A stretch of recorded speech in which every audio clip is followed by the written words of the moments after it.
So thank you, Jim. Thank you, Shrikant. And something I'd like to say. Good morning, Harvard. So welcome. I'm truly humbled to be here today for this working session. A year ago, there was no Salata Institute. The gift hadn't been announced. The idea of today wasn't on anybody's agenda. And the notion that Harvard, all of Harvard, would get together for one day to talk about climate, let alone the idea that we'd have events for an entire week called Harvard Climate Action Week, could have been dismissed as, if not absurd, certainly remote. But it happened. And therefore, we owe a great deal of thanks. Jim will thank people at the end of today's session. But while I have the podium, I just wanted to extend thanks to Jim for his leadership and commitment to this, and to Melanie and John Salata for the work that they've done and the inspiration they've given to us. So thank you very much, Jim. And thank you, Melanie.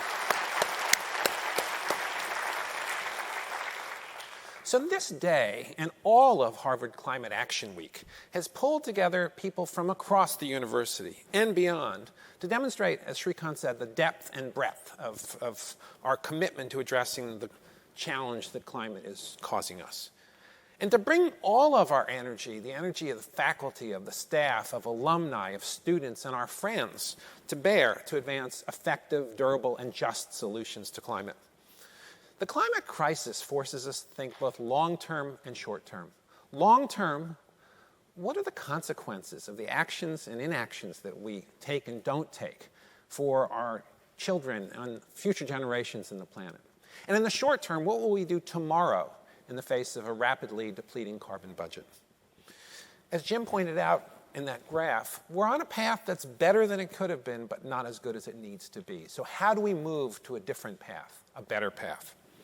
Our first distinguished panel brings a remarkable set of experiences to get us started in answering this question.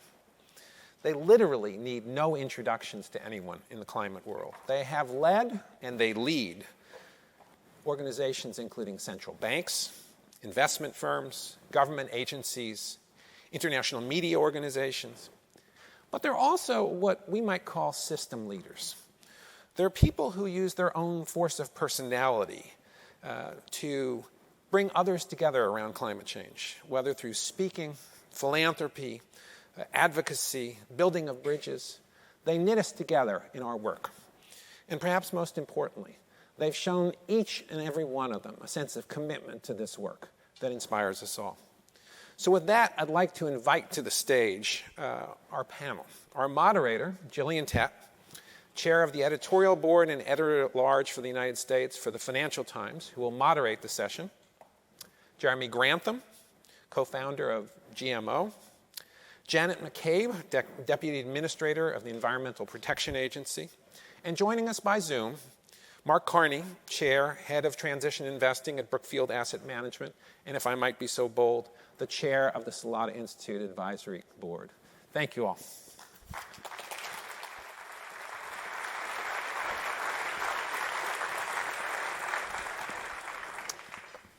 Well, good morning, everybody, and welcome to what I think is going to be a fascinating panel debate. And thank you to all of you who've chosen to spend today, this beautiful spring day, listening to our discussions. As you just heard, my day job is that I chair the editorial board for the FT in America. But the reason I'm here on the panel is about 4 years ago, I created a platform at the FT called Moral Money, named not because we wanted to be religious, but because we wanted to invoke the theory of moral sentiments of Adam Smith. And when I first proposed this idea, looking at sustainability and ESG back in 2017, I actually had quite a big fight on my hands to persuade a bunch of cynical journalists that it really mattered. I often joke that people thought ESG stood for eye roll, sneer, and groan, because it was all about corporations delivering PR and things like that. But the good news is that having had to fight quite hard to get the FT to look at the issue of climate change as a core part of its coverage, these days it's one of our most successful products at the FT.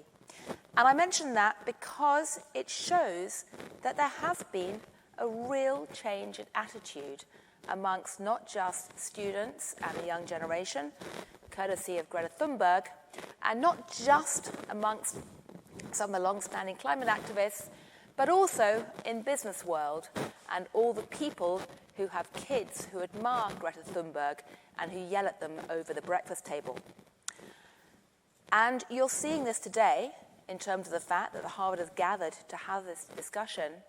You're seeing this also at business conferences. I was at the Milken Institute just last week on the West Coast, and I was blown away by how much focus there is in the investing world on things like the Inflation Reduction Act and the implications for green energy. That's the good news. But of course, the bad news is that we're also seeing a backlash.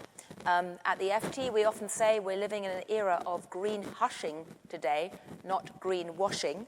And by green hushing, I mean that in America, big corporations are increasingly reluctant often to stick their heads above the parapet and talk about what they're doing with climate change because of fear of being attacked both by the left for not doing enough and by the right for doing too much. They can't win either way. So we have green hushing today, not green washing. And of course, as Jim said, although in some ways progress on emissions is better than expected, it's not nearly good enough. There's too little, too late to seriously change climate change or undo the damage. So what we're going to do in this first panel is have Janet McCabe from the EPA, Jeremy Grantham, a long-standing investor in these spaces and someone who was trying to shout from the rooftops at a very early stage about them a long time ago, and Mark Carney, someone who again was very much a pioneer in this space, gave the first speech by a central banker talking about climate change many years ago. I'm going to ask them all to reflect on whether they think we see reasons for encouragement or despair, and what are the key things that we should all be looking for in this year to signal whether we are or are not making progress. Going to try and do that in less than an hour. So I'm going to start with you, Janet, and I hope you're comfortable with me calling you by the first name. Absolutely. From the point of the EPA, you've had a pretty dramatic few years, a roller coaster few years. There you were quietly doing your business during the Obama years, trying to push forward climate change battles. Then came the Trump era, when you became public enemy number one in the eyes of the White House. Congratulations to all of you who survived. Now you are basically delivering policy on steroids with the IRA, and yet we have this little thing called the prospect of another Trump presidency potentially looming in the future, hanging over you. So, what are you up to? All right. That's quite an intro. Thank you, Gillian. And it's really wonderful to be here. It is so wonderful to see this gathering and listening to Jim and Peter talk about Climate Week, Climate Action Day. Of course, every day is Climate Action Day at the EPA. Every day should be Climate Action Day everywhere. And indeed it is, because of how the climate is affecting us all every day. This is an amazing time to be in the U.S. federal government. It's an amazing time to be at EPA. And I think many of us, the credit that you so generously offered for EPA over the last several administrations really goes to the incredible career staff at EPA, the civil servants who step up to work at EPA for their entire lives. I have the honor and privilege of being able to be there for a short period of time, although 7.5 years was actually a pretty long period of time, and now for the Biden administration, to help that those civil servants deliver public health and environmental protection, which in this day and age is all about climate. So let me just pile on to what Jim was saying to set the stage before I talk about, briefly, so that we can get to other people and get to questions. First of all, the world is on fire, right? We know the world is on fire. Wildfires are consuming the American West in ways that are affecting air quality, public safety, disrupting communities. In addition, I have a hydrologist friend who says nobody cares about water unless there's too much or too little. And that's what we have all the time now. We have too much and we have too little. And for an agency like EPA that is often called on to come in when there are emergency situations and make sure that hazardous waste doesn't get washed into our rivers and all the things that can come with those kinds of disasters, our workload is going up, and that means that's because disruption to communities is going up and threats to public health and safety are going up. Our farmers are suffering from drought. We have a major effort going on in this country led by the Department of the Interior to deal with the lowering levels of water in the Colorado River and in the West that affect some pretty darn important states in the western part of our country. These are massive disruptions and getting worse. So there's a lot to be concerned about here. At EPA, many people think of EPA as one of the key regulatory engines of the federal government. Indeed it is. We're governed by a number of fundamental, really impactful and important environmental laws like the Clean Air Act, the Clean Water Act, that go back decades and decades, that over the years have brought massive improvements to public health across the country. We have picked up the climate agenda. Carbon is a pollutant. Supreme Court has said so. Hydrofluorocarbons are pollutants. These are things that affect public health and the environment. And so a big part of our mandate and our agenda right now, through the leadership of President Biden and Administrator Regan, who, by the way, sends his greetings from Washington, is to move forward with that regulatory agenda. And we are doing it in a big way. We have proposals out for the oil and gas sector, following up on rules that were put out during the Obama administration to control emissions of methane. We have the most aggressive ever rules out on light, medium, and heavy-duty vehicles that will push this country towards a nearly zero-emission transportation fleet that, of course, depends on the infrastructure being there, the technology being there, the consumer willingness being there. But we're working with the automakers and the truck manufacturers to make sure that we can get there. Along the way, of course, that reduces air pollution in our cities and communities massively, which is a great thing. We are on the brink, literally on the brink, of putting out a proposal to address fossil-fired electricity generation, which, as Jim mentioned, is at least more straightforward than some industries, but still full of challenges. So that is consuming a lot of the bandwidth at EPA right now, and indeed consuming a lot of bandwidth from people all around the country and world who are interested in these regulations and who need to come forward and tell us what they think and give us information that will help us have those regulations be as effective and aggressive as they can be in addressing this pollution problem. Well, thank you very much indeed, Janet. I can actually say that I was actually zipping around last week the port of LA on a hydrogen-powered truck, which actually does exist, and they're very nippy. It actually overtook all the other trucks on the highway, which was a bit alarming. But there definitely is change happening. Whether it's fast enough and whether it's going to continue, if there is a political change, of course, is a big question. I'm going to come back and ask you about that in a minute. But before we do that, let's turn to Mark, who, for those of you who are younger than me, may not remember the speech, The Tragedy of the Horizons, that Mark gave many years ago in London, basically appealing to the financial sector, the private sector, to get involved in climate change. I remember very clearly one of my colleagues at the time, after they heard the speech, saying that it looked as if Mark had gone a bit bonkers, to use a wonderful British expression, because it was seen as absolutely radical for a central banker to be even talking about this, never mind a banker.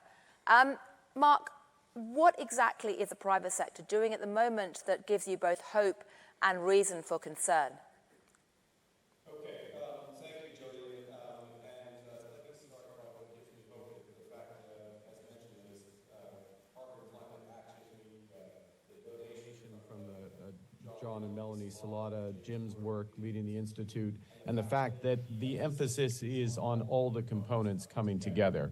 And it's in that, guise, that I'll mention what's happening. I'll focus on finance, but try to make a bigger point on system change. And the first thing is, what does finance do? Finance is an enabler. It's a catalyst. And I remember enough of my Harvard chemistry to know that catalysts only work because of the underlying components. And the underlying components with respect to action in finance are the moral sentiments. I like the reference, the moral sentiments of society, what we regard, what we value, which is addressing climate change increasingly, the policies of governments, and the ideas and energy of entrepreneurs that use finance. So you need all those components. And some research I did with others and Janet Yellen show that when climate policy, when the objectives are clear and climate policy is increasingly credible, then what finance does is pull forward action today. It changes valuations, it moves money at large scale. And that's relevant, and I'll get to specifics in a second, but that's relevant to what Jim Stock just went through in terms of that 30% number. I'll take the EIA lower bound of where policy is in the US and where we can expect reductions between now and the end of the decade, and the 50% objective. If there's a credible consensus, if policy's credible, if things like, and Janet just referenced some important initiatives that are about to come out, then the market, I'll use the market as shorthand for finance, anticipates that, moves money in anticipation, and we get a virtuous cycle. And that's what we're on the cusp of in the United States, in other jurisdictions. We're not quite there yet, and that's why the stakes are so incredibly high and why this week is important. Okay, so what is finance doing? The core point, the initial point, and thank you for referencing the speech, which is 8 years ago now, the core point then was that this is about risk. This is about the prospect of a disorderly adjustment coming down the road. Physically, obviously, but also ultimately society will get its act together and start to address it, and finance will be caught out. So initially it was about managing risk and putting in place the information and having the central banks oversee the banks and the insurance companies to make sure at a minimum they had thought about these risks. That architecture, if I can use a fancy word, is in place. Climate disclosure is on the cusp of happening internationally. There's 120 central banks covering over 95% of the world's emissions that use their supervisory powers and stress testing powers to make sure the banks have at least thought about what happens if we're all serious about addressing climate change. And on the margin, that helps for better management. That is not enough, though. So the second thing that's happened with finance, and it happened with Glasgow, COP26 a little over 2 years ago, is to get commitments for their financed emissions and to manage those financed emissions in line with 1.5 degrees. Now, remember what I said about being an enabler, a catalyst, and relying on others. Finance will not do it alone, but it will be, they are committed to and minded to, and it's increasingly transparent whether or not this is working. So let me finish with a couple of facts. 40% of the world's private financial assets have made those commitments. That's 150, well, it's more than $150 trillion of balance sheets that they manage. Those are the relevant numbers. That is enough money to finance the energy transition. So the money is there if we're serious. Secondly, of those institutions, they are committed to their fair share of that 50% reduction by 2030. And again, these are the emissions of all their clients, Scope 1, Scope 2, Scope 3. So they're committed to the fair share of that reduction.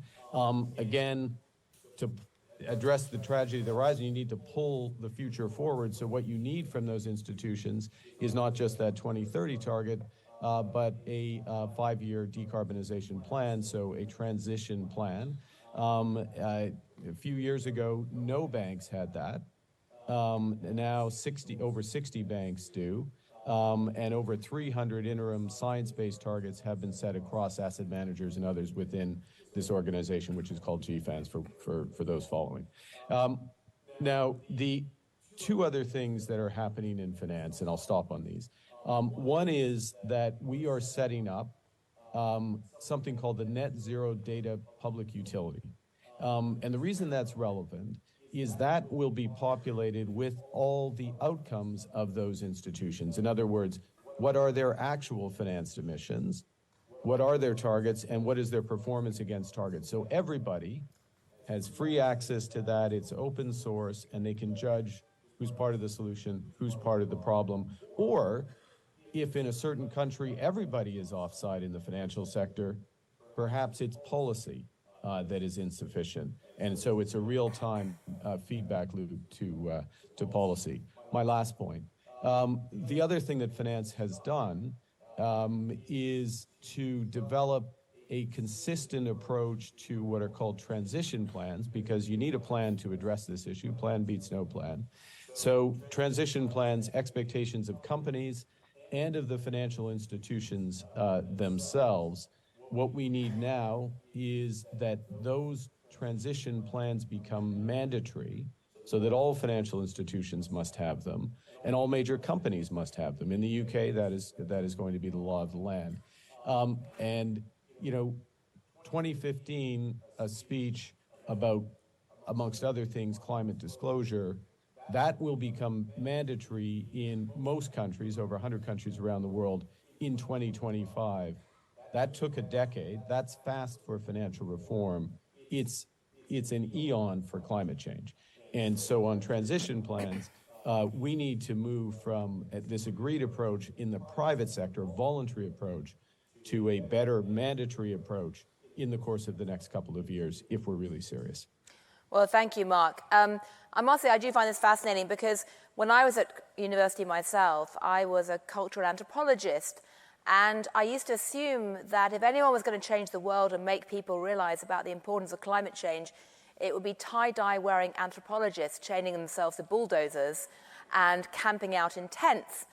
And what's been very humbling for me to realize in the last year is that it may actually be the sober accountants wearing suits who change the world because of all this geeky stuff, all these acronyms around the accounting changes and the shifts in capital and the rising transparency and the way that that's changing behavior as much as anything else. Or maybe it'll be a combination of the accountants plus the anthropologists. Welcome to the era of activist accountants. But I guess some of you may be accountants in the room.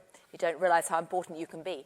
But Jeremy, you have been a thorn in the side of the establishment on this issue for many, many years, challenging many people, including, I should say, the media and the Financial Times, for the lack of attention towards the climate problems. Are you reassured by what you see happening right now, or is it just too little, too late? And as someone who's in charge of trying to invest funds on the back of your thoughts about this, does this create opportunities for you? I've gotten into the podcast business, which is kind of fun. And one of the more recent ones, actually I think it was for a Harvard Business School article, I ended by saying, all things considered, I don't think we'll make it, but we may. And once you've said, but we may, you know what your action is. You have to try as hard as you possibly can. But we are not winning, obviously, this war. But as you get older, you easily drift into an extreme position. You adopt an extreme kind of role. For example, Warren Buffett has become the genial profit maximizer at all cost, certainly without regard to climate change. I, on the other hand, have become the grumpy old man who makes points like that because I can. Everyone has career risk almost, more or less, except me. I can say what the hell I like, and it's up to the old half-retired people to make these points because nobody else will. For example, I'm disappointed with the Salata family because they've taken away a really interesting part of my stump speech, which was attacking Harvard and Harvard Business School in particular.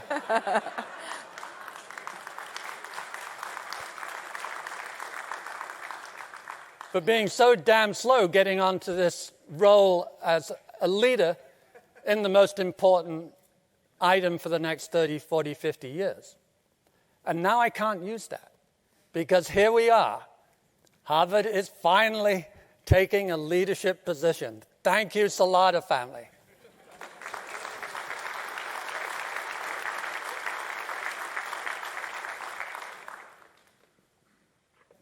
What we all have to do, I think, is, in a nutshell, everything we can. And the way to do that is to find what is your relative advantage and focus on that. My view of American capitalism is that it's fat and happy, monopolistic, and in pretty bad shape, with one important exception. The venture capital industry is the biggest and the best and the most dynamic. It attracts wonderful people from all over the world. About a quarter of the leaders are foreign-born in the VC business. It interacts with the great research universities. Without them, most of your great ideas are not forthcoming. And America has a death grip almost on the great research universities, with most of the rest being in Britain. And I hope that will help them. They will need lots of help. And so we have decided that the VC industry is the place to focus. It's where the growth, the ideas. If you look at the FANGs that have swept the world in the last 15 years, they're all newbies. They're all out of the VC industry. They are not offshoots of Exxon and Procter & Gamble that have been around since the Great Depression. They're all, the two oldest ones, Apple and Microsoft, were starting when my firm started 45 years ago, and the rest are teenagers. And they all sprang out of the VC business. People say the VC business is small. It's small if you ignore the FANGs and everything else that it created in the end. It is absolutely the best and most important part of American capitalism. And it's particularly suitable for this task. Homo sapiens is completely fixated on the short-term, get the food, procreate, etc., etc. After millions of years of fine-tuning, it's asking us a lot to change our ways. We are not easily going to focus on the long term. We are not easily going to focus on other people's problems. We are always going to be dedicated to our immediate success, our immediate needs. If you rely on altruism, we're toast. We have to rely on the other characteristic, another characteristic that humans have, and that is we're very inventive, we're very innovative. And if we make it, we will make it because we innovate our way around. Corporations will only try and maximize their profits. You can bully them as a client, as a customer, into behaving better, but that's about it. In the end, we have to do this because it's the cheapest and most profitable way of behaving.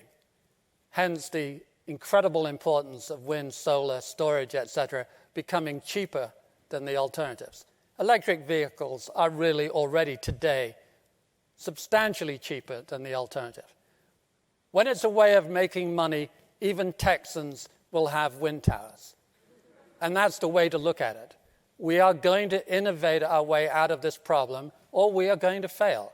It will be a very close-run race. And I have dropped the odds over the last 10 years from a little better than 50-50 to a little worse than 50-50. What we have decided to do is not focus on the most important issue, focus on an important issue where we can do the best job. So we have picked carbon sequestration, and we have built our team at the foundation, a team of half a dozen.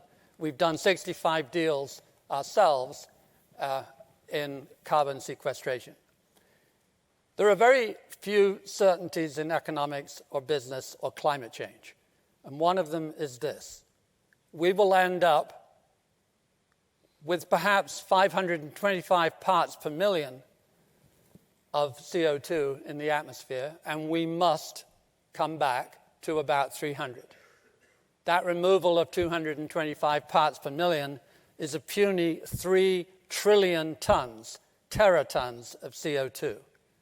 I've got great confidence in engineering in particular, and at scale, I am sure we will get that down to $50 a ton, or a measly $150 trillion. The irony here is that extracting the CO2 is a bigger, more expensive proposition than decarbonizing the whole global economy, which on an incremental basis, I am confident will be less than 100 trillion.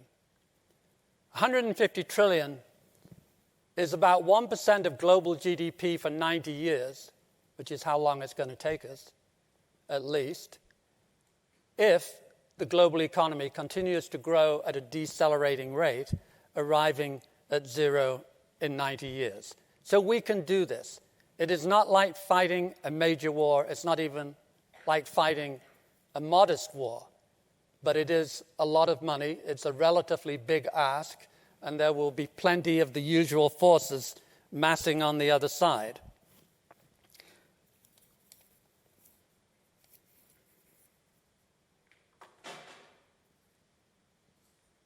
I consider our specialty in green VC as an opportunity, the only one in my life, of having your cake and eating it too. I don't think there is any better dollar spent anywhere, including grant making, than a dollar spent at a startup of a really interesting idea. We only invest in ideas that, if they work, will make a big difference. And on paper, that should be the highest return that capitalism has to offer, because it comes with the highest individual rate of failure. And so far, our venture capital portfolio for 13 years has returned about 19% a year. And June to June, our portfolio, which is 75% VC, can you believe, 50% green VC, was number one in the foundation endowment business, so we beat Harvard, Yale, and Princeton. Yes! I have to add, in the interest of full disclosure, that this is courtesy of a slow mark to market on our venture capital. Right. Well, thank you, Jeremy, for those rousing comments. I should echo that, what the Salata donation has done is quite remarkable, not just because it's put climate on the forefront of what Harvard is talking about, but because it's achieved something else even more extraordinary. It's got the different bits of Harvard to actually coordinate and collaborate. And as someone who once wrote a book called The Silo Effect about silo problems, I'm keenly aware of the Harvard phrase, each tub sits on its own bottom. But of course, you can't tackle the climate without that kind of coordination and collaboration. I'm curious, I'd like to ask you, Mark, since you are in the business of trying to coordinate across borders and across the financial sector and the public sector, how concerned are you about the current backlash that we're seeing politically that's really exploded in the last year, particularly after the invasion of Ukraine? I mean, is the political backlash against this going to have a serious impact in terms of derailing the private sector action? Yeah, well, I think maybe I'll take it in two parts. There was an initial backlash which suggested that the energy crisis, if I can put it that way, the energy spike, which of course was most acute in Europe and the UK, but affected the whole of the world, including the developing world, that was the consequence of woke policies, underinvestment in conventional fossil fuels, quote unquote, et cetera. And that was very quickly disabused. So I think that backlash did not sustain itself. And what we've seen, and many will be familiar with this, but was a marked acceleration in energy transition policies, including in the most affected jurisdictions, specifically Europe. So that one I mean, we can come back to it if you wish, but it is less of a concern. And the way I would capture it is we've had a fossil fuel-based energy system for over a century, and it is consistently proven unreliable. It gets pulled out. It's used as a weapon in conflict. It's unaffordable given the price spikes, and it's inaccessible. There's still 1 billion people in the world in energy poverty, and it's clearly unsustainable. So what makes anyone think that that's the right system? That what we need to do is accelerate the transition, and I think that has been it clearly has been the broad policy response, and I think the consensus, the broader social consensus around it, even in the most affected areas. There is a different backlash, as you're well familiar, and of course you're in the epicenter in the United States, which is the backlash against, let's call it ESG broadly, or woke capitalism being the term. That is a very, if I may, it's largely concentrated in the United States. Obviously, the United States, most important financial sector, biggest economy, so it's hugely relevant. But it does bear repeating that it is a U.S. phenomena, and it's a U.S. phenomena that is part of a bigger political dialogue that's going on and is only going to accelerate over the course of the next year. I think that's a safe prediction given the electoral cycle.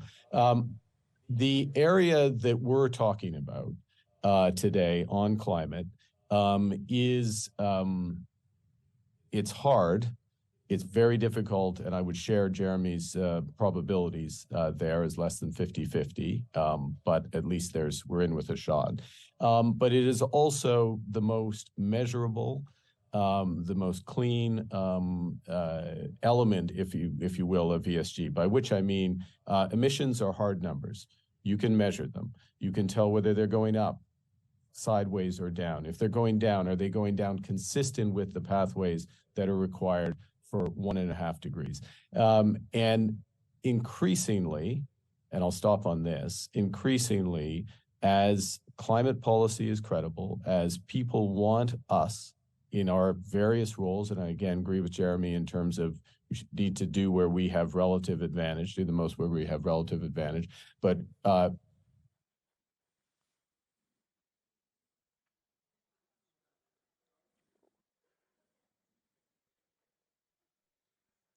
called narrative suspense.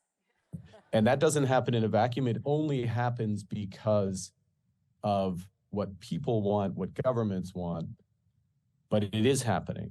And as a consequence of that, that is a very strong pushback against the woke arguments in the United States with respect to this one issue. And I'm not trying to downplay the very serious other ESG issues that need to be addressed. And maybe I said that was my final point. I just want to endorse something that Jim said, which is there is no climate transition without equity. And so the other elements of ESG come directly into the nature of the transitions we have.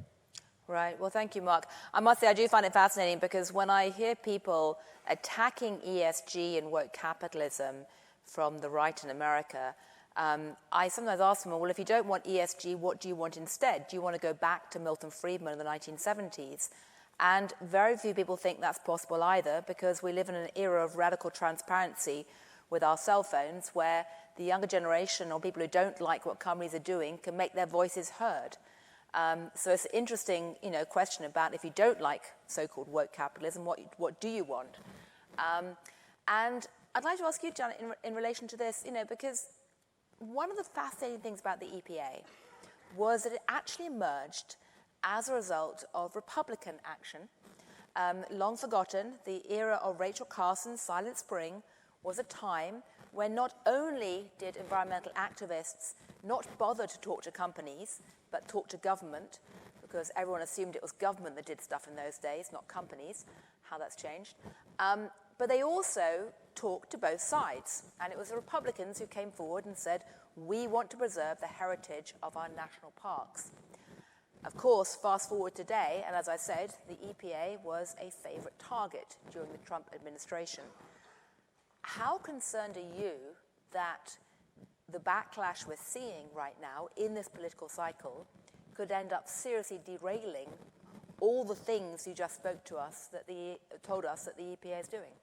I was thinking about Richard Nixon myself just a few minutes ago. I'm sure we all are, yes.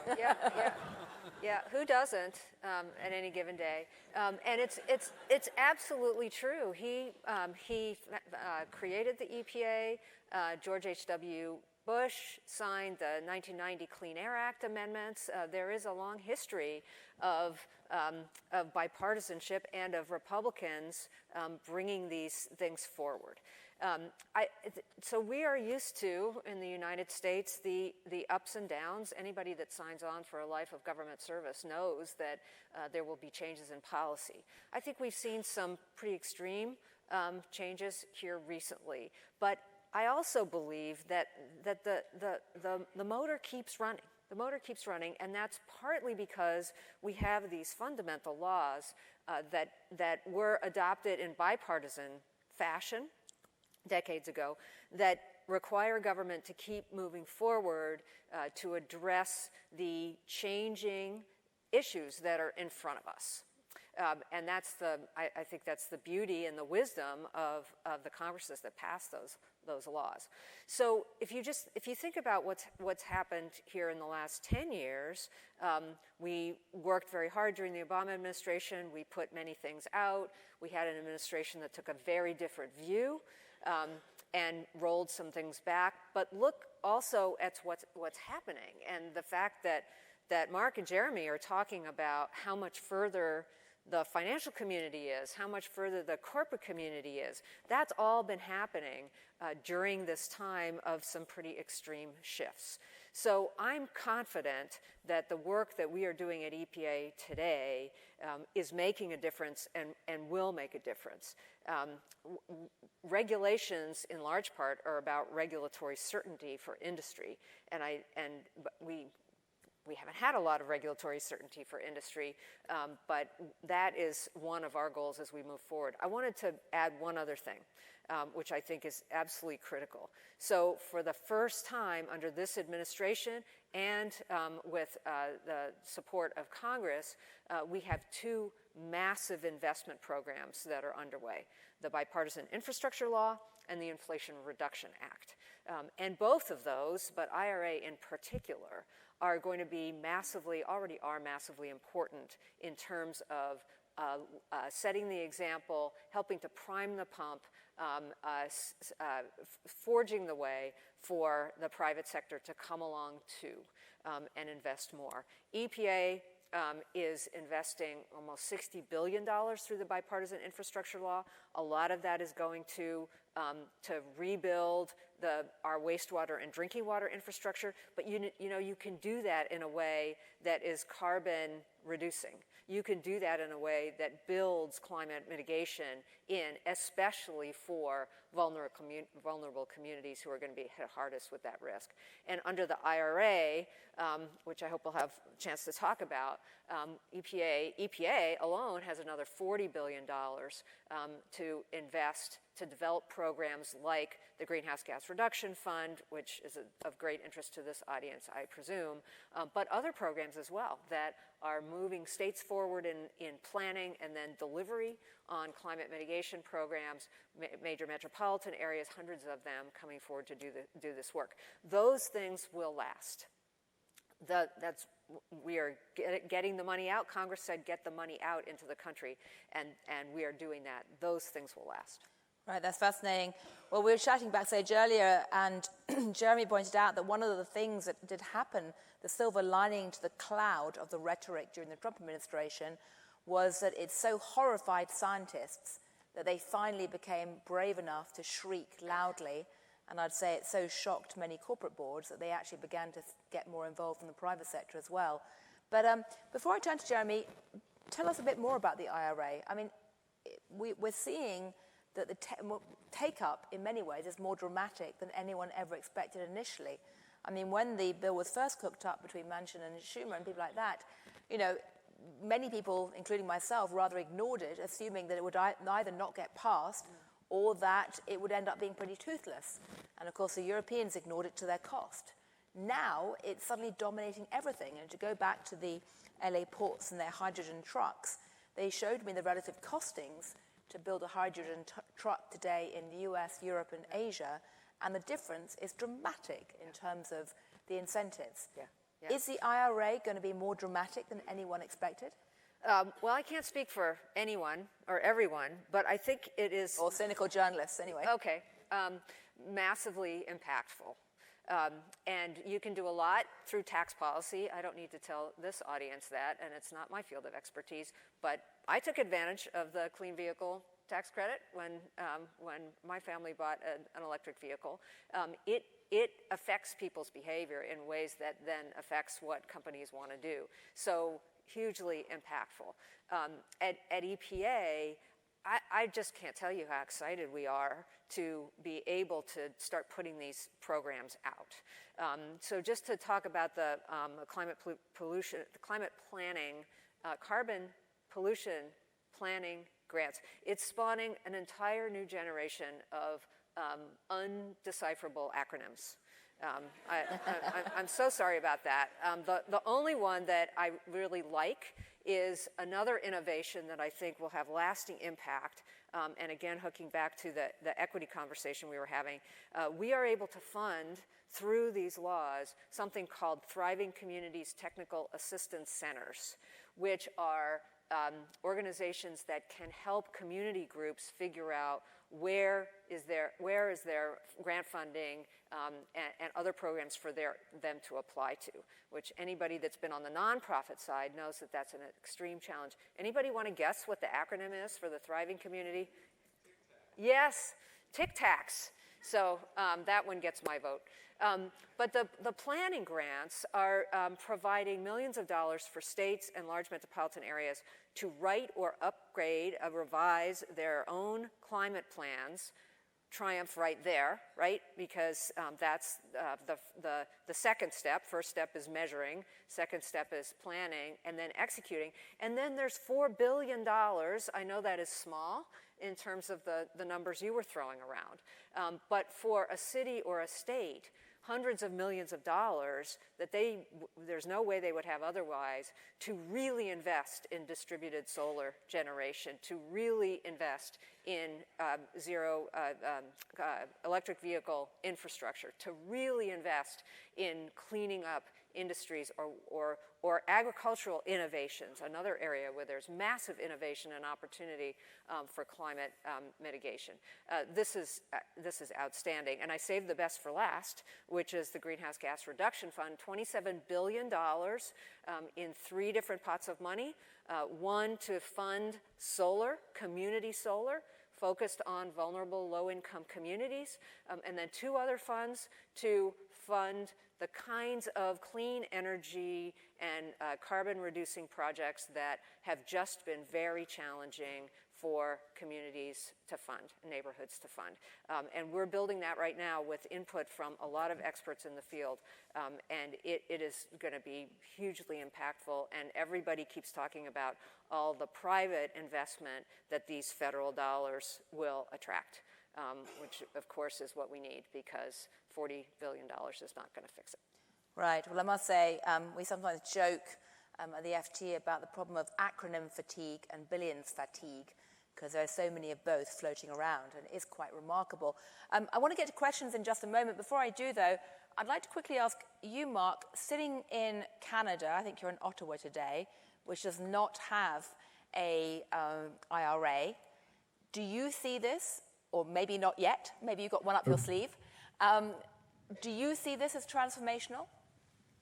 The IRA is transformational, full stop. And Canada, as evidence of that transformation, I can understand, given all the billions and acronyms floating around, you might have missed this, even though you don't miss much, Gillian. The last Canadian budget, which came out a month ago, effectively matches the IRA.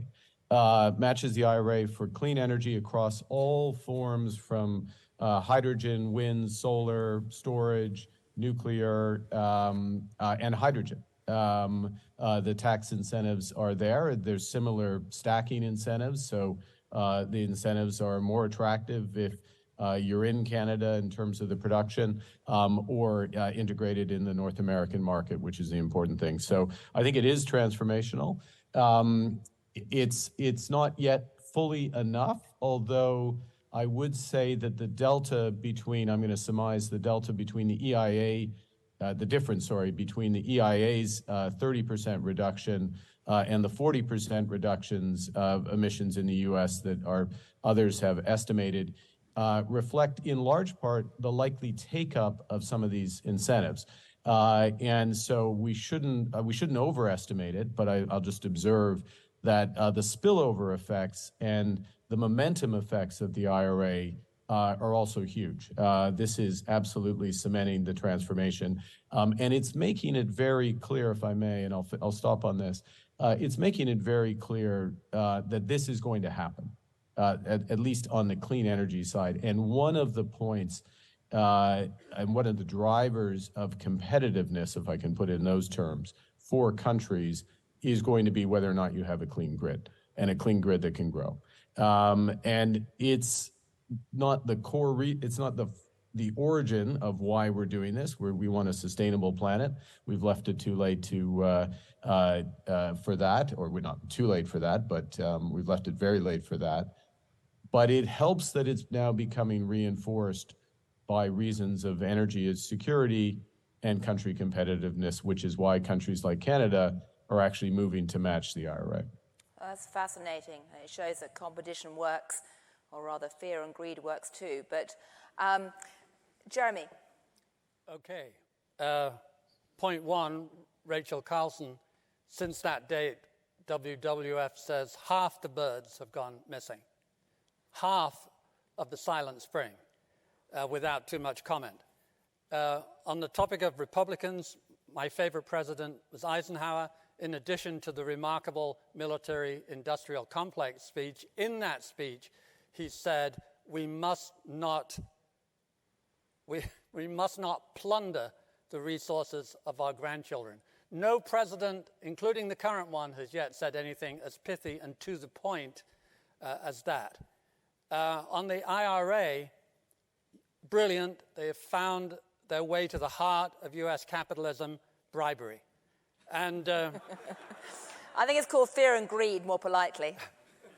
For the topic of help, anyone in the audience with serious money who's thinking of moving some of it to green investing or green grant making, see the Grantham Foundation. We will help you as much as we can, free of charge. That's the commercial. Okay, optimism. Got to finish with an optimistic comment because you're, most of you, humans, and that's what you need. And that is population. Nobody, Malthus included, thought it was even in the corner of their eye that we would choose voluntarily to have far fewer children. Population at the end of this century is going to be way below the UN's forecast, perhaps as low as between 8 and 9 billion on its way rapidly down, with China perhaps halving and being a unique problem, by the way, for the Chinese. And secondly, there is what I call the get-out-of-jail-free cards. Fusion, I think better than 50-50. It will come along in the next 20, 30 years, maybe a little sooner. Geothermal, using all the experience of fracking, a really decent shot. Possibly naturally occurring hydrogen, of which you will hear much more in the future. And finally, some enormous breakthrough in storage, maybe a fifth of the current cost, which would make any of the above irrelevant because their capital cost would be too high. That's it. Well, thank you, Jeremy. I don't think I've ever heard you be quite so optimistic. So I take that spring is in the air. But listen, we have time for a few questions. Raise your hand. It would be courteous but not compulsory to identify yourself, and please be extremely brief. We have a question in the front, and then one over there.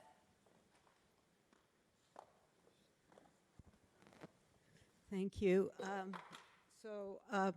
Eisenhower also said plans are nothing, planning is everything, right? So I do not see this big dichotomy, actually, between altruism and commercialization in climate change is quite sophisticated, and it's a question for Mark, because because the financial opportunities for the companies that need to invest in these businesses are actually crippled mostly in the southern hemisphere. So when you look at these economies with hyperinflation, corruption, etc., their agenda is not climate change, right? Right. So what's the question?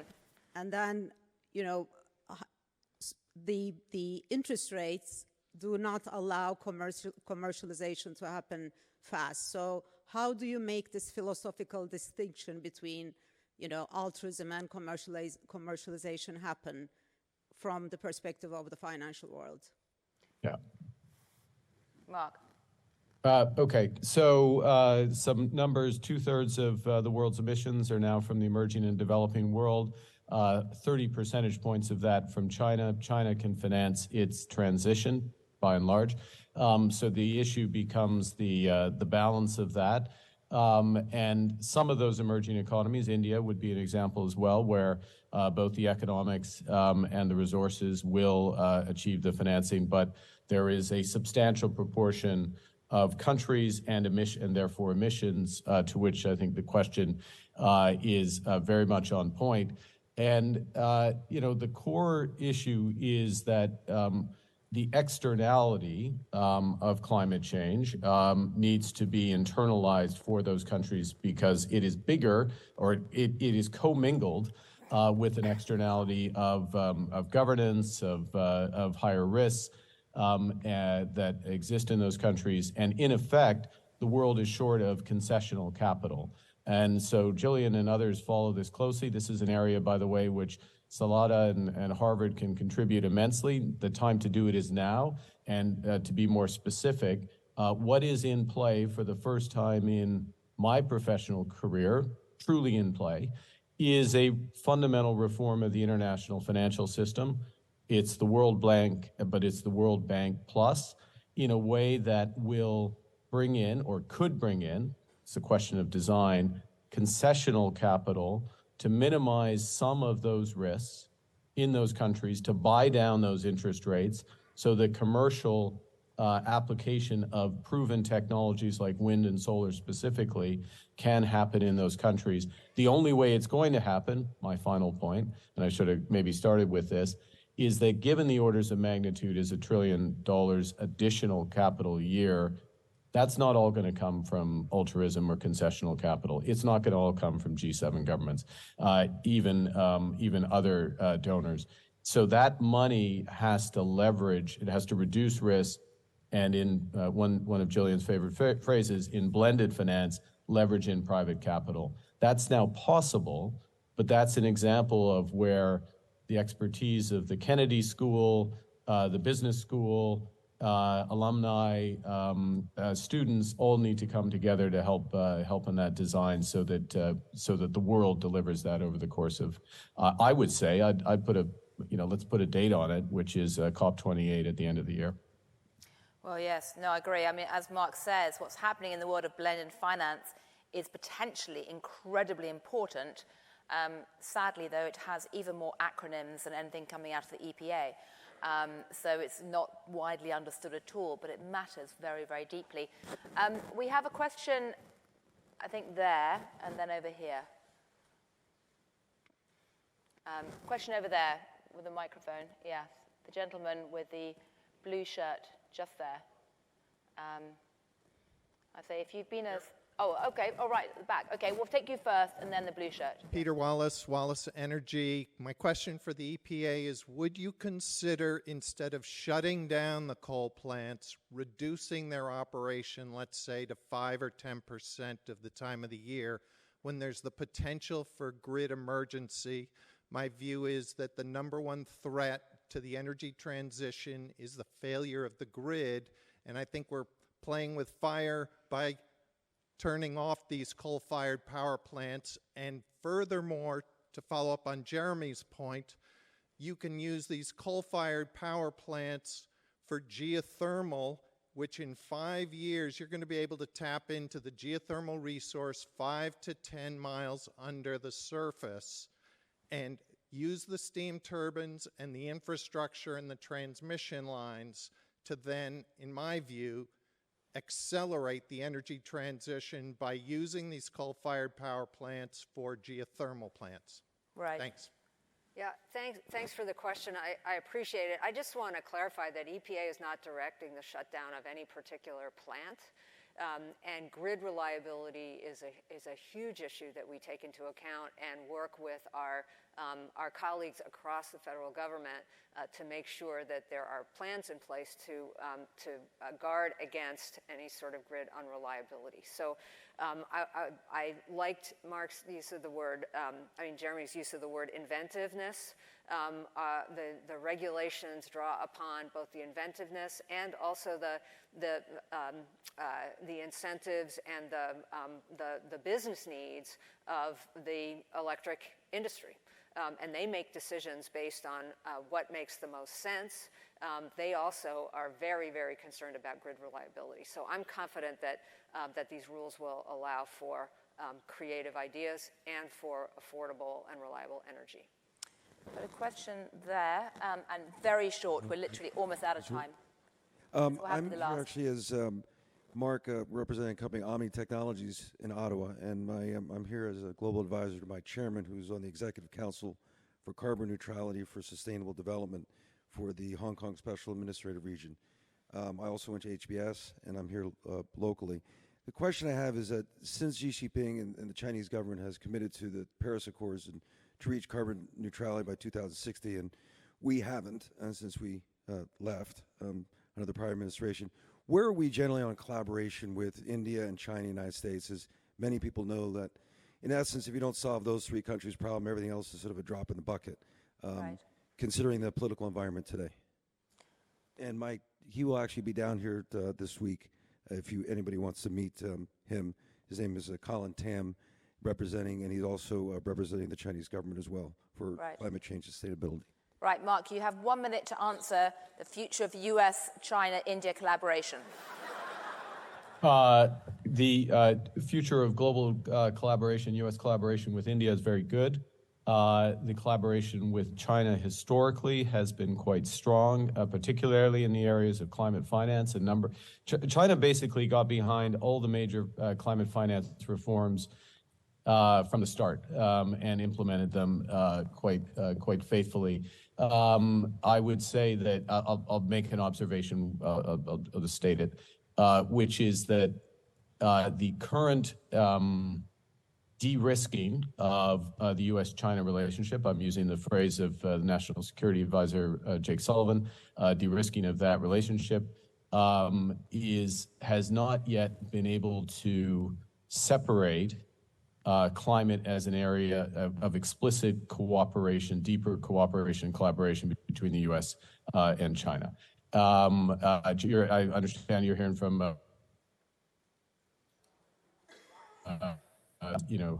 very Herculean efforts are being made to ensure that collaboration is deepened and started, and it absolutely has to happen, but it's not entirely clear as we meet today. Right.